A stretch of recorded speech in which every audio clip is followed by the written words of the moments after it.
I spent 30 years building the traps you walked into today. You see, I designed checkout flows that took your money without you noticing, and headlines built to make you angry before you'd even finished reading them. But look, I wasn't a villain. I was just hitting a sales target. And today I'm going to show you the 4 rooms where people do this to you and the one question, well, that shuts it all down. I'm Alan Stafford, and I help people think clearly in a noisy world. And this is Think Sharper.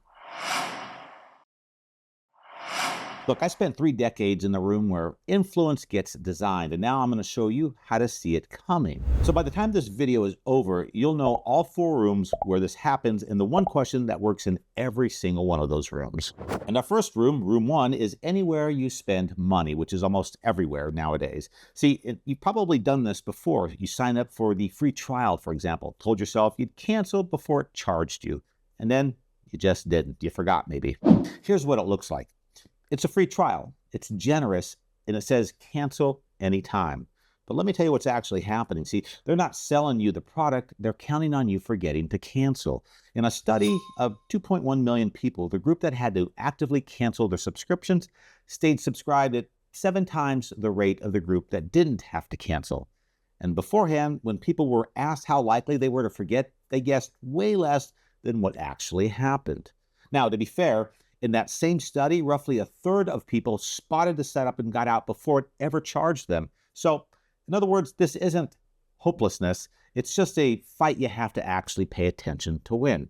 So, ask the question that drives this channel, which is, who profits if I never think about this again? Now, room 1, the one we just left, is a stranger with a spreadsheet, okay? Let's, so to speak.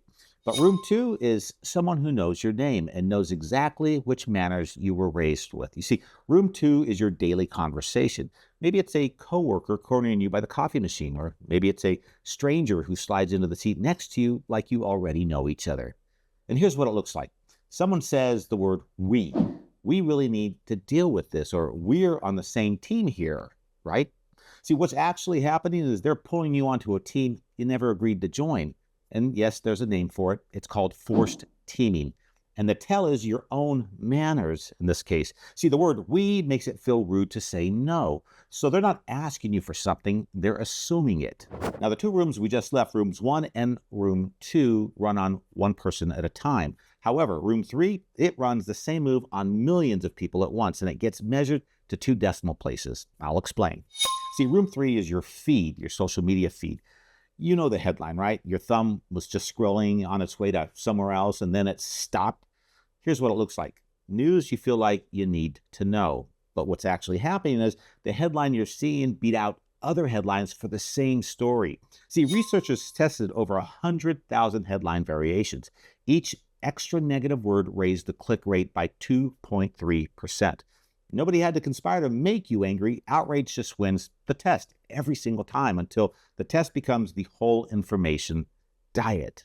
Now, the first 3 rooms we discussed, people in there don't know your name. But room 4, this is the one where somebody actually knows who you are, and where saying no has a price you'll still be paying next quarter or for the next 6 months or year. See, room 4 is work. Your manager pulls your request to the front of the line. This request you might have had, something special, they pull it up, say, yeah, we're going to take care of it. Feels good in the moment, right? Nobody mentions a price, though. What it looks like is a favor. Your manager fast-tracks something just for you.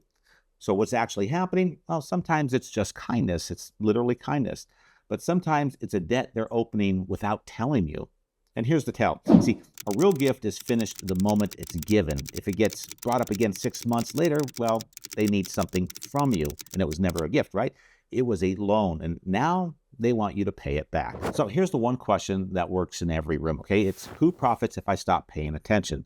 So in room 1, it's the company counting on you forgetting. In room 2, it's whoever needs you to feel rude. And in room 3, it's whoever sold you the ad next to your outrage. And in the final room, room 4, it's whoever's holding the tab. See, that question is step 1 of something I call the source test.